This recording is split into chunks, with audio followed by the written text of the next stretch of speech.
merci de nous accorder encore un peu de temps, chère Melinda, cher Fabrice, au lendemain du congrès, un congrès qui a, je l'espère, marqué les esprits dans le bon sens du terme, pour vous aussi, responsable d'établissement à San Francisco. Et j'aimerais peut-être revenir avec vous sur quelque chose qui, effectivement, a marqué ce congrès à un moment donné, quand on était sur les questions de culture d'établissement. Melinda, vous avez abordé ce trait caractéristique du réseau nord-américain de l'intersectionnalité. Difficile à prononcer, comme le disait Michel Develay pendant la conférence. Mais il est peut-être intéressant pour tous nos collègues de revenir sur ce trait caractéristique, bien le comprendre, s'il vous plaît. Oui, c'est une idée très américaine, je trouve. Mais ça nous a bien servi dans nos efforts là à l'école. Alors, l'intersectionnalité, et c'est pas facile à dire en anglais non plus, c'est un concept qui a été développé par la juriste américaine Kimberly Crenshaw. Et elle parlait surtout de son expérience à elle, d'être une femme noire, d'être femme et d'être une personne noire aux États-Unis. Alors chez nous, comme vous le savez, on parle peut-être plus de ces aspects d'identité. Ça fait partie de notre culture à nous. Et l'expérience qu'elle a eue, elle a fait toute une théorie là-dessus, c'est que les identités sont multiples. Son identité à elle, elle est multiple. Elle est femme, elle est noire, elle est américaine, à la fois, tout ça. Les identités, elles sont multiples, mais aussi les discriminations sont multiples. Alors, en tant que femme, en tant qu'une personne noire, en tant qu'une américaine, elle a eu des expériences différentes, et parfois des expériences de discrimination. Alors, l'intersectionnalité, ça a à faire, en fait, avec le pouvoir, et avec l'oppression aussi, des systèmes d'oppression, des systèmes qui sont très puissants et qui peuvent avoir un effet très, très puissant dans la vie d'une personne, d'un élève. Dans l'éducation, c'est une théorie qui nous intéresse beaucoup parce que dans les écoles, on voit qu'un enfant, c'est un élève, mais c'est aussi un garçon, une fille, c'est aussi quelqu'un qui est noir ou blanc ou qui est d'origine, je sais pas, allemande ou d'origine mexicaine ou d'origine française. Alors tout cela, ça joue un rôle. Et toutes ces forces-là, ça crée l'identité de l'enfant, de l'élève. Et pour un éducateur, c'est très important d'en prendre conscience, de connaître ses élèves, de comprendre d'où ils viennent tous, et d'être familier au moins avec tous ces systèmes qui constituent les identités de ces élèves. C'est bien ce qu'on a compris pendant ces 3 jours, toute l'importance de s'attacher à la personne d'abord, qui est-ce qu'on accueille. L'enfant tout d'abord, et après l'élève. Ouais. Alors justement, vous deux, peut-être Fabrice, en quoi ça peut influencer d'une certaine façon aussi votre pilotage d'établissement? J'imagine que on ne le fait pas comme on peut le faire en France. Il y a forcément une prise en compte peut-être particulière de ce trait-là spécifique nord-américain, mais qui a une importance, je pense, dans votre pilotage, votre politique d'établissement. Oui, tout à fait. Justement, enfin, un des axes de la politique d'établissement, c'est le développement de la diversité. Et plus exactement, il y a une création d'un poste au niveau vraiment de l'équipe de direction, d'une directrice de la diversité et de l'inclusion.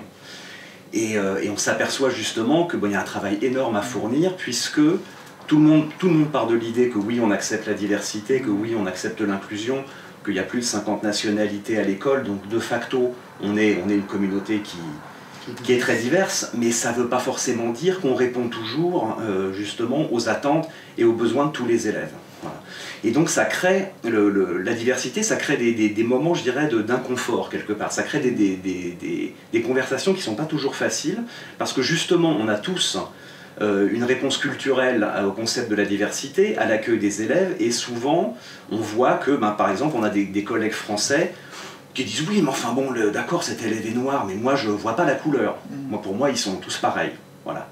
Donc, oui, bien sûr, ils sont tous pareils, oui, ils sont tous élèves, et oui, on a le même devoir éthique comme le rappelait Eric Préra, de travailler avec ces élèves-là. Donc c'est pas ça qu'on met en cause, mais c'est prendre vraiment la culture, l'histoire personnelle, et qui parfois, pour reprendre encore un des concepts qu'Eric Préra a développé pendant le congrès, certains élèves apportent une vulnérabilité, une histoire qui est parfois difficile. Donc c'est vraiment prendre tout ça en compte, bien connaître ses élèves, pour faire le meilleur travail possible en tant qu'éducateur. Et je vois, parce que ça fait plusieurs années, donc on travaille évidemment sur ce projet-là, cette initiative-là, et je vois vraiment des évolutions dans les perceptions, dans la représentation de nos collègues, et c'est vraiment fascinant d'avoir cette opportunité comme ça de travailler sur ce thème avec justement des éducateurs qui ont des parcours très différents eux-mêmes. Alors j'imagine que derrière ça, il y a un formidable travail de formation, parce que les collègues qui viennent de France ne sont peut-être pas en effet familiers de ces approches-là. Comment est-ce que vous organisez la formation en établissement, Melinda? Oui, c'est très important. Alors, la formation de nos professeurs est au cœur de l'établissement. Et je trouve que dans ce sens-là, dans la diversité, l'inclusion, c'est encore plus important. Parce que nous, on vient tous d'une culture. Et on arrive avec des concepts fixes des enfants, de l'apprentissage, de l'école, de la culture. Et parfois, ces concepts qui sont en conflit. Hein. On voit un élève comme ça, on voit son devoir en tant que professeur comme ça, et c'est pas la même chose que moi je vois, parce que moi je viens d'une autre culture. Alors là, déjà, c'est compliqué. Et si on ajoute, si on attend que les professeurs connaissent leurs élèves, qu'ils comprennent la vie de leurs élèves, il faut les former, il faut les préparer pour ça. Et bon, bien sûr, nos collègues français, ils viennent d'une culture différente, ils ont d'autres idées, autres expériences, tout ça c'est très bien. On essaie de les aider parce qu'on est aux États-Unis, la majorité de notre public dans notre école est américaine. Alors, on essaie de les aider et on apprend beaucoup d'eux aussi. Hein. C'est pas unidirectionnel là. Alors on apprend beaucoup de nos profs. Alors on a tout un système de formation continue pour nos professeurs. On les accueille tout d'abord, on essaie de les aider quand ils arrivent, de comprendre un tout petit peu les États-Unis, comprendre un tout petit peu l'école indépendante aux États-Unis, parce que c'est pas l'école publique, c'est autre chose. Et après cela, on a aussi notre projet d'établissement et on a des initiatives et on fait une formation de tous nos profs dans plusieurs sens, y compris la diversité et l'inclusion. Notre directrice d'inclusion, de diversité et inclusion, gère cet effort. Elle a une présence magnifique, alors elle nous aide beaucoup. Et je crois que c'est vraiment l'établissement qui apprend. C'est pas comme si nous, l'équipe administrative, on donne quelque chose aux professeurs. Nous, on s'évolue tous. Et moi, j'apprends beaucoup. Hein. On a plusieurs nationalités dans notre école. On a beaucoup de langues. On a beaucoup d'aspects de diversité dans notre école. Des niveaux sociaux sont très différents dans notre école. Et il faut être sensible à tout cela. Et c'est un travail qui implique non seulement le professeur, mais aussi le proviseur, les principaux, tous qui travaillent. Est-ce que les dimensions internationales de votre établissement, French American International School, sur la base en partie du programme français aussi, est-ce que cette ouverture vers un programme français à San Francisco permet peut-être de jeter ce pont vers ces diversités, ces identités multiculturelles? Absolument. Ça nous aide beaucoup, je crois. Ouais. C'est un levier que vous présentez en direction des familles aussi, en direction des personnes? Ça ouvre des fenêtres de l'école et des portes. C'est tout bénéfice pour notre propre système éducatif. Absolument, oui. Et je trouve qu'en France, cette idée de citoyenneté, par exemple, cette idée de communauté est très importante. Et que nos collègues en France, ils nous apportent un autre point de vue, une autre perception de la diversité et aussi de ce qu'on a en commun. Ça aussi, c'est très important. Parce que c'est pas seulement que nous, on est tous très différents. Manifestement, on est tous très différents. Mais on essaie dans une école de créer quelque chose en commun.